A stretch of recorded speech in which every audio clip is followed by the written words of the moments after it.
everyone. This is Heather Box from the Million Person Project. And the Million Person Project is a global project about love, storytelling, and connecting change makers. And I am excited to be here today with Anne Saxelby, who is the founder and co-owner of Saxelby Cheesemongers in New York City, and also one of my dear friends. So welcome, Anne. Thank you. Why don't you introduce yourself and tell the viewers a little bit about Saxelby Cheesemongers?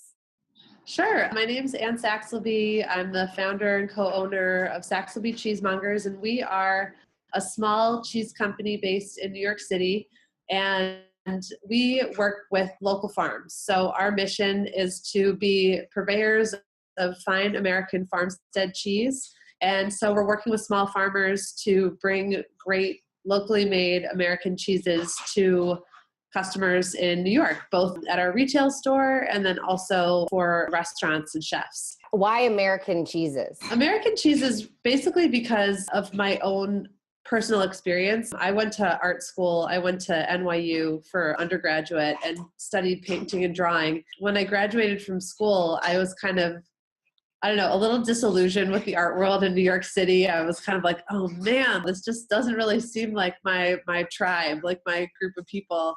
And I was kind of at a loss about what I was going to do. I'm sure as many kids are when they graduate from college. But so I really loved food and cheese and wine in particular.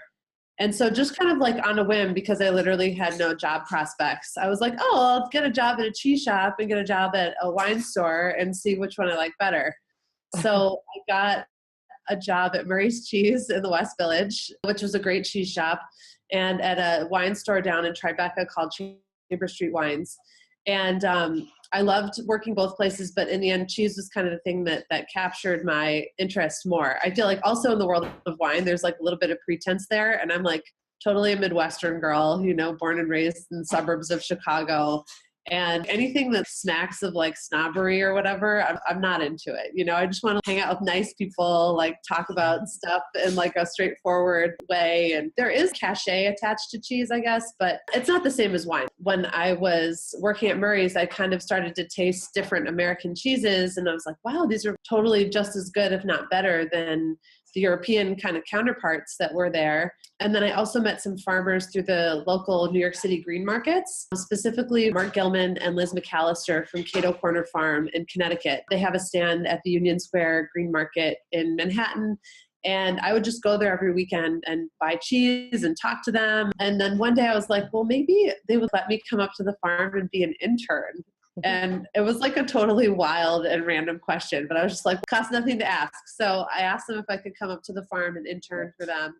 And to my great surprise, they were like, yeah, sure. Yeah, we have an intern lined up for the summer, but if you want to come up in the fall, you're welcome to, but you just have to come up beforehand and see what it actually is to make cheese, because a lot of people think that it's this romantic, bucolic experience. And in reality, it's meticulous and it's kind of tedious and there's like a lot of dishwashing involved. So I went up there and made cheese with them for a day, and it just totally blew my mind. I had so much fun, and I couldn't believe that in one day, in 8 hours, like a work day, you could start with fluid milk and wind up with a wheel of cheese. And so living up there at the farm, I was there for about 6 months. I learned so much. I learned about eating seasonally, which is something that I didn't grow up with. Again, we got our groceries from the supermarket in my town. And so there was no kind of connection to farms or agriculture. And so I learned about eating seasonally. I learned about, just kind of like the community that's involved with producing any food, something that like really appealed to me, from, the people who worked on the farm to the interns that were there, myself, and also some interns from Kenya who were there at the time. And then the relationship with the green market and the New York City crowd. And I was just like, wow, these people are so awesome. Like, how did they decide to do this? And the more I sought out and met other cheesemakers in America, like each one of them had such an incredible story that I feel like for me, I was drawn to American cheese because of how great it was, like the quality, but also like how awesome and crazy and weird and cool the people were that were making it. So yeah, it was kind of a, twofold love. So that's what I'm struck by about your business is it's a cheese shop, and you're a distributor of cheese or whatever you call it. Yeah. and and you think about back in the day, it would just be like, okay, here's the cheese, like here's the person who delivers it to the restaurant. These days it's so much more intertwined with stories. When you go into your shop, there's little handwritten cards that tell the story of the cheese and of the farm that it comes from. And you take some of your customers on trips to farms to go and visit and meet the farmers and see the process. And your personal story is part of the brand of Saxelby Cheesemongers too. You're part of the logo, and Saxelby is incorporated seamlessly into the business.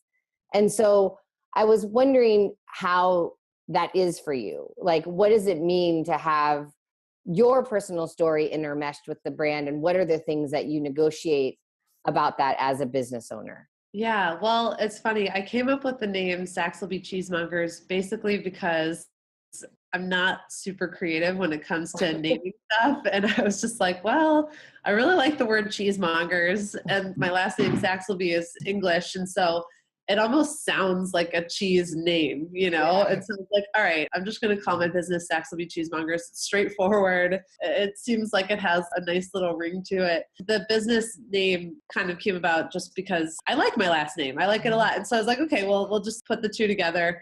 But that also means when you name a business for yourself, and this is something that I didn't really, think about at the time, but if you really tie yourself to the business in a different way. If I had called it like, I don't know, Best American Cheese or something like that, it would be a lot easier in some ways to divorce myself from the business in certain ways, or not be the face of it quite so much. But I guess in the end, everything kind of happens for a reason, because I like being the face of Saxelby Cheesemongers. And I would say it was my first baby. I started Saxelby Cheesemongers when I was 25.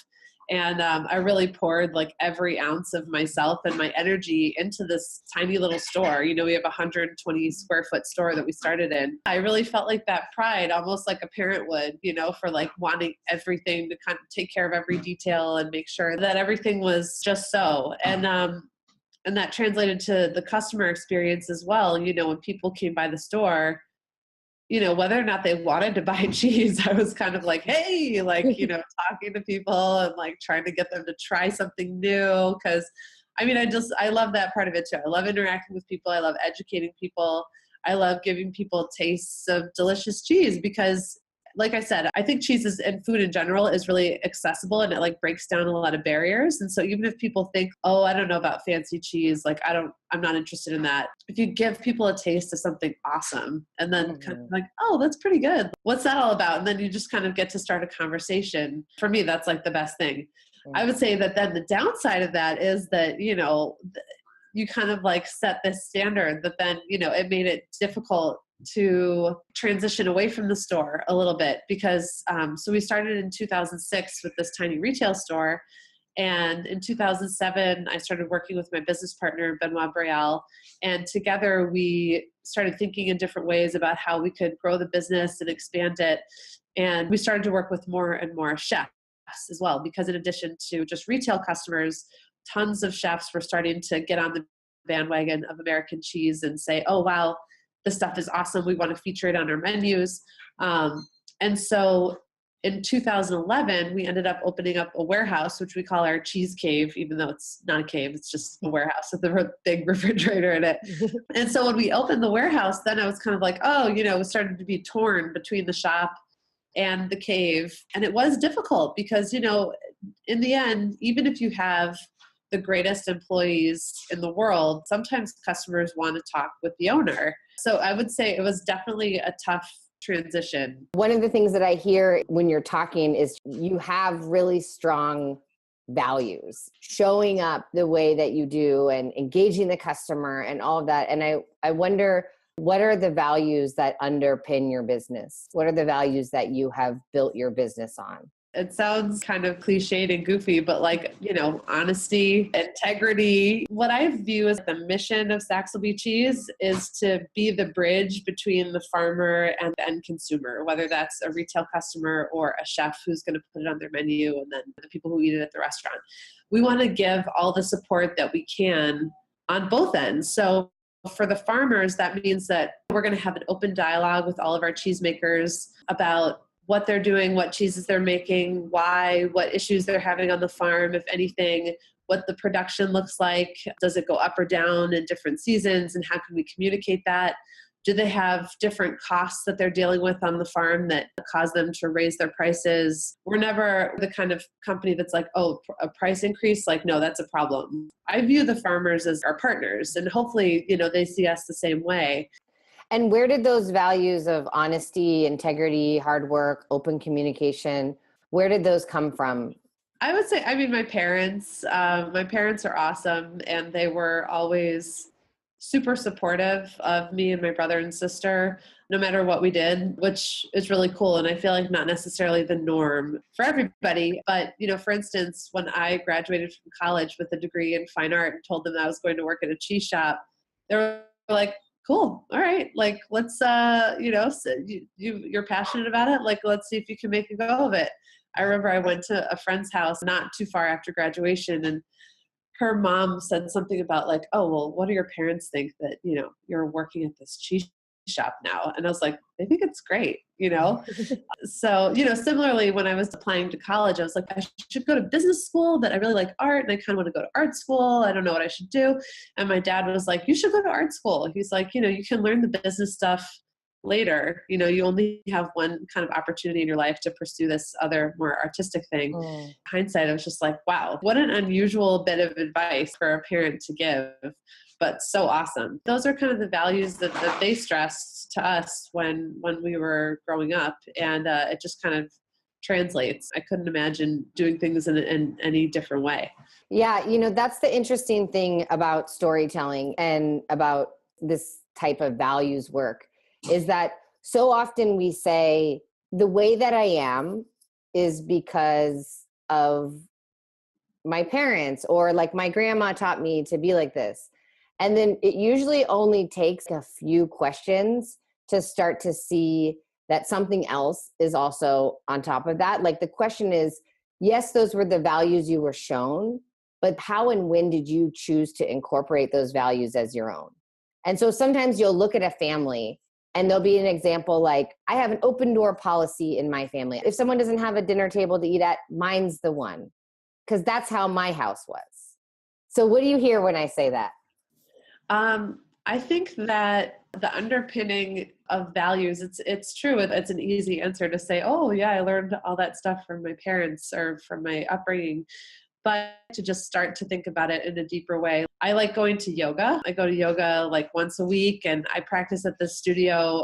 It's called the Iyengar Institute. I really like their methodology. It's all about kind of like really learning each pose that you're doing and really like analyzing every little minute point of like, where's your knee and where's your hip and where's your arm and where's your neck, and oh, you forgot to press your foot down, or whatever. But the teachers will make comments like, oh yeah, like this will just seem confusing, this direction that I'm about to give you, for like the first 10 years.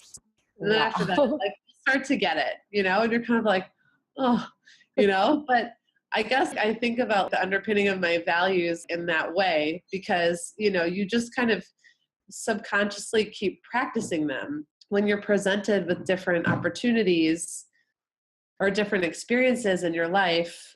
My dad always likes to say life is 10% what happens to you and 90% how you react to it. And so I really believe that. And I'm a lemons to lemonade kind of person. And so I feel like my underpinning values, whenever I'm presented with a situation or with a question or with a dilemma, I guess that's kind of how I think about it. I'm like, okay, what's the situation, the path that I end up choosing is a reflection of those values in a way. And you do it kind of subconsciously, but also there's all of these underlying experiences that inform your ultimate decision. For me, I think of it as like a constant process of refining or making it up as you go, but hopefully the sum of your actions will reflect well on what you think your values are, you know, I think those experiences have been for yourself.